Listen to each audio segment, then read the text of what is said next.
بسم اللہ الرحمن الرحیم۔ السلام علیکم ورحمۃ اللہ وبرکاتہ۔ دعا ہے خلاق کائنات کی بارگاہ میں کیے گا سجدہ، مالک لم یزل اسے درجہ قبولیت عطا فرمائے، اور ہم سب کا درس عرفان القرآن میں بیٹھنا مالک اپنے مقبول بندوں میں ہمیں شامل فرمائے۔ ہم نے پیچھے مومنین کا ذکر پڑھا، پھر اس کے بعد کافرین کا ذکر پڑھا۔ اب ہمارا جو ذکر چل رہا ہے وہ منافقین کے بارے میں ذکر چل رہا ہے۔ تو کل ہم نے پڑھا تھا اللہ یستہزئ بہم ویمدہم فی طغیانہم یعمہون، 15 نمبر آیات مبارکہ تک ہمارا مکمل ہو چکا تھا۔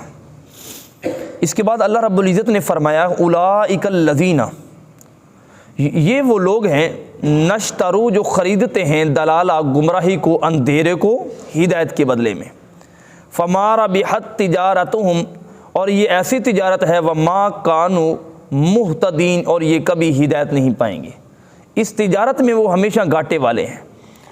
اب یہاں پر اللہ رب العزت نے مومنین کی طرف سے، صحابہ کرام کی طرف سے ان کو نیچا دکھانے کے لیے کس انداز میں خطاب فرمایا؟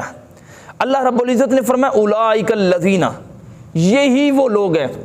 جس طریقے سے بندہ کسی حقیر کی جانب نظر کر کرتا ہے، اے بندہ، یعنی کہ ایک اس کو بالکل نکارہ سمجھتے ہوئے، بالکل بیکار سمجھتے ہوئے بندہ جو ہے وہ ایک اشارہ کرتا ہے، اللہ رب العزت نے اسی طریقے سے فرمایا منافقین کے بارے میں اولئک، یہی ہیں وہ لوگ نشترو جو خریدتے ہیں گمراہی کے بدلے میں، ہدایت کے بدلے میں گمراہی۔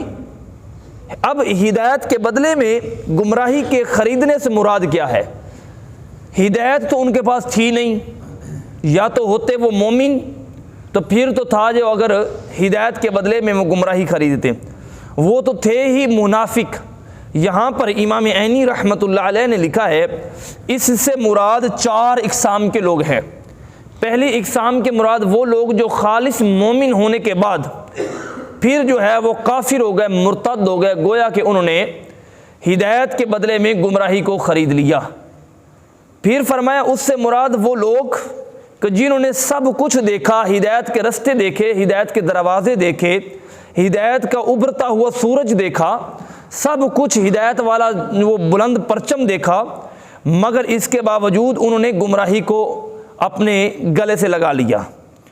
اور پھر تیسرا اس سے مراد یہ ہے کہ ایسے لوگ کہ جو صرف لالچ کی وجہ سے، مال غنیمت حاصل کرنے کی وجہ سے، دنیاوی نفع کی وجہ سے ظاہراً مسلمان ہوئے، نمازیں پڑھنے لگے، اور پھر اندر سے وہ منافق رہے، اندر سے کافر رہے، ان سے مراد یہ بھی ہے۔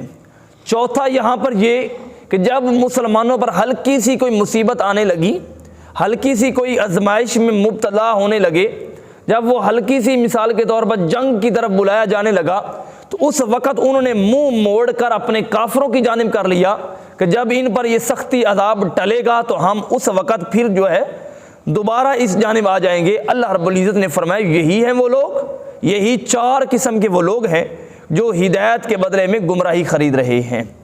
اور یہاں پر ہدایت کے بدلے میں گمراہی خریدنے سے مراد یہ ہے کہ وہ لوگ ظاہراً نماز پڑھتے تھے، اور پھر وہ ظاہراً نماز اس انداز میں پڑھتے کہ کوئی دیکھ رہا ہے، یعنی کہ کوئی یہ نہ کہے کہ جناب آپ تو ابھی کچے مسلمان ہیں، وہ سب کچھ کرتے، سارا کچھ کرتے، مگر وہ اندر سے منافق تھے، اندر سے ان کے اندر حسد کوڑ بھرا ہوا تھا۔ اس لیے اللہ رب العزت نے ان کی جانب اشارہ کرتے ہوئے فرمایا یہی ہیں وہ لوگ جو ہدایت کے بدلے میں گمراہی خریدتے ہیں، فما ربحت تجارتہم، اور یہ جو انہوں نے تجارت کی ہے، یہ جو انہوں نے اپنے آپ کو سمجھا ہے کہ ہم تو بڑے جناب وہ بڑے سمجھدار آدمی ہیں کہ یہ جو ہم نے جو ہے نفع جو ہے حاصل کیا ہے کہ ہم کافروں کے ادھر سے نفع ملے تو ہم ادھر مل جاتے ہیں مسلمانوں سے، اگر کافروں سے نفع ملے تو ہم کافروں کی جانب ہو جاتے ہیں۔ اللہ رب العزت نے فرمایا یہ جو تجارت ہے یہ ان کو ذرا بھی فائدہ نہیں دے گی، وما کانوا مہتدین، اور یہ ہمیشہ گھاٹے میں رہیں گے، نہیں ہیں یہ ہدایت والے۔ پھر اللہ رب العزت نے فرمایا مثلہم، ان کی مثال۔ اب اللہ رب العزت قرآن مجید میں جگہ جگہ کے اوپر، بلکہ تورات کے اندر ایک ایسی سورت تھی جس کا نام سورت امثال تھا، آج اس کو ختم کر دیا گیا ہے، جس کے اندر اللہ رب العزت نے بے شمار مثالیں عطا فرمائی تھی۔ اسی طریقے سے اللہ رب العزت کی ذات کا یہ منشا ہے اور اس کی یہ مہربانی ہے کہ وہ کچھ لوگ ایسے ہوتے ہیں کہ جو مثال کے بغیر نہیں سمجھتے. اللہ رب العزت نے ان کے لیے مثالیں عطا فرمائی ہیں قرآن مجید میں. فرمایا مثلہم کمثل الذی، ان کی مثال ایسے ہی ہے جیسے جس نے آگ کو جلایا، فلما اضاءت ما حولہ، جس کا ارد گرد روشن ہو گیا. آگ جلانے سے ارد گرد کیا ہو جاتا ہے؟ روشن ہو جاتا ہے.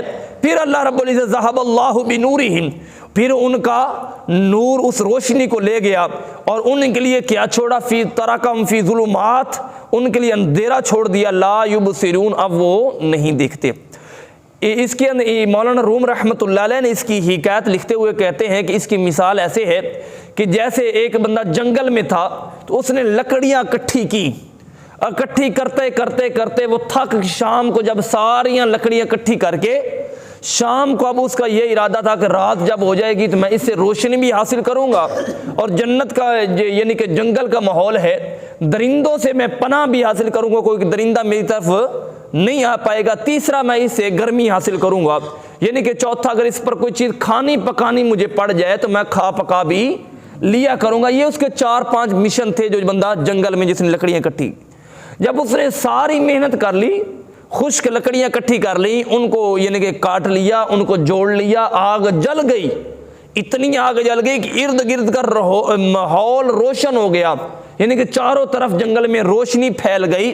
جب روشنی پھیل گئی، ابھی بیٹھا ہی تھا، یعنی کہ میں اس سے آرام حاصل کروں. اللہ رب فرماتے ہیں کہ اس وقت اگر اوپر سے بارش آ جائے، فوراً بجھ جائے، تو اس وقت وہ بہت زیادہ پچھتاتا ہے.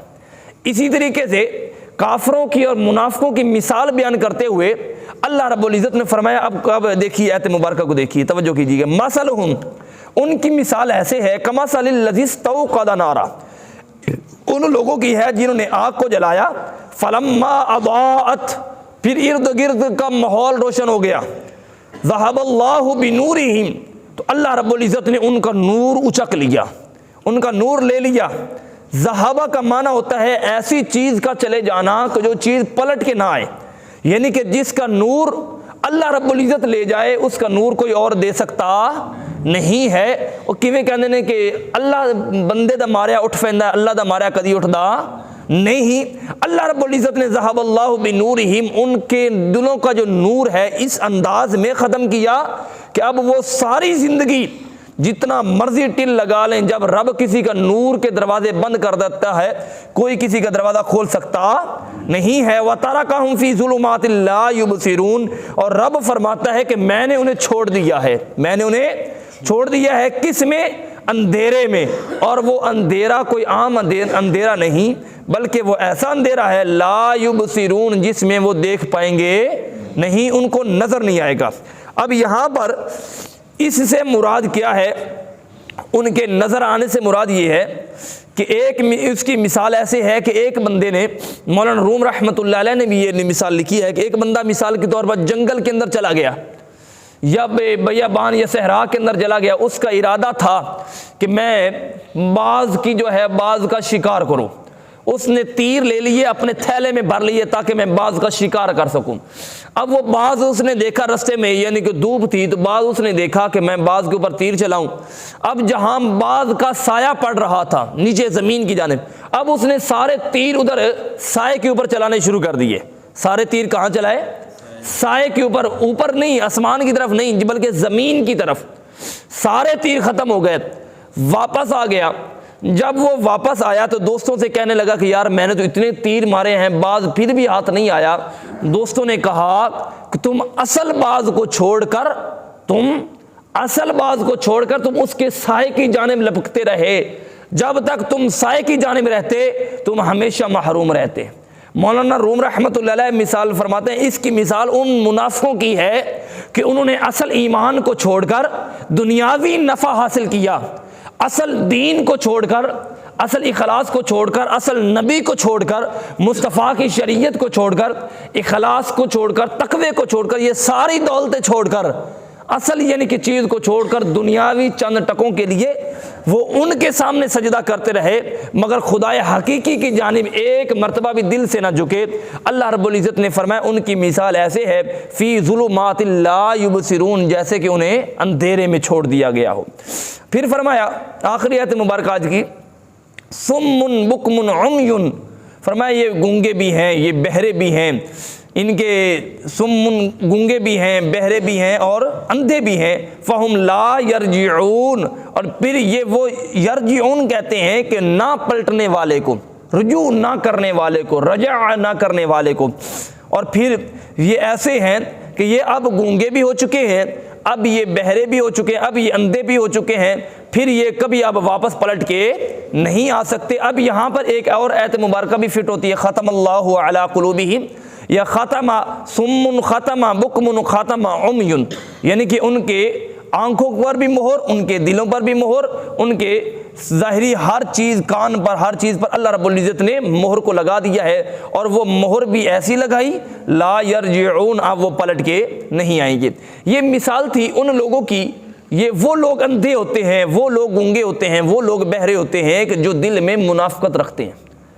اب ان کے اندر کیا تھا؟ ایک ان کے اندر یہ تھی کہ ظاہر اور تھا، باطناً اور تھا، قول اور فعل میں جن کے اندر تضاد ہوتا ہے، یہ یاد رکھیں۔ یہ یوں کہ اللہ رب العزت نے اس آیت کریمہ میں نتیجہ دیا، رزلٹ دیا، مورل جن کو ہم انگلش میں کہتے ہیں، وہ دیا۔ فرمایا کہ جو پیچھے جتنے بھی یہ لوگ گزر چکے ہیں منافقین، ان کا اب نتیجہ یہ ہے کہ ان کے کان بھی بہرے ہو چکے، ان کی آنکھیں بھی بہری ہو چکی، ان کا سب کچھ بہرا ہو چکا، یہ ہدایت کو کبھی قبول نہیں کریں گے۔ وجہ کیا ہے کہ ان کے قول اور فعل میں تضاد تھا۔ پہلی علامت اس کا مطلب یہ پتہ چلا کہ جس کا قول اور ہو، فعل اور ہو، اللہ رب العزت اس کے کان بند کر دیتا ہے۔ پھر اس کا مطلب یہ بھی پتہ چلا کہ جو بندہ ظاہری، جس کے اندر ریاکاری ہوتی ہے کسی چیز کی بھی، مثال کے طور پر مسجد کی خدمت کی، پھر وہ سب کو بتا دیا کہ جناب میں نے تو فلاں کیا ہے، میں نے تو فلاں کیا۔ ایک بتانے کے بھی اور کچھ معاملات ہوتے ہیں، ایک ہوتا ہے ترغیب و ترہیب کے لیے بتانا تاکہ دوسرے بھی اس نظریے کو دیکھ کر اس کی خدمت کریں، یہ اپنی اپنی نیت کا اثر ہوتا ہے۔ ایک بندے کی نیت ہوتی ہے کہ جناب میں اس لیے بتاؤں کہ جناب کہیں جناب کیا بات ہے، فلاں صاحب نے تو جناب یہ کر دیا تھا، وہ کر دیا۔ ان کے اندر ریاکاری تھی، مسلمان دیکھتے جناب وہ کہتے ہم تو آپ کی طرح ہیں، ہم تو جناب صدیق اکبر رضی اللہ تعالیٰ عنہ کی طرح ایمان لائے، ہم تو مولا علی المرتضیٰ کی طرح ایمان لائے، حضرت عمر بن خطاب کی طرح ایمان لائے۔ ریاکاری تھی، اندر سے کوڑ بھرا ہوا تھا۔ اور پھر اس کے علاوہ ان میں یہ تھی کہ جب نفع دیکھتے اس جانب ہو جاتے، نقصان دیکھتے اس سے بھاگ جاتے، یعنی کہ وہ صرف چڑھتے سورج کو سلام کرنے والے تھے۔ ان کے اندر یہ نہیں تھا کہ استقامت ہو جانا، پکا ہو جانا، مضبوطی ہو جانا۔ جب یہ چیز نہ ہو انسان کے اندر، اللہ رب العزت فرماتا ختم صم ختم بکم ختم عمی، وہ گونگے بھی ہیں، وہ بہرے بھی ہیں، وہ اندھے بھی ہیں، فہم لا یرجعون، وہ کبھی پلٹ کے نہیں آئیں گے۔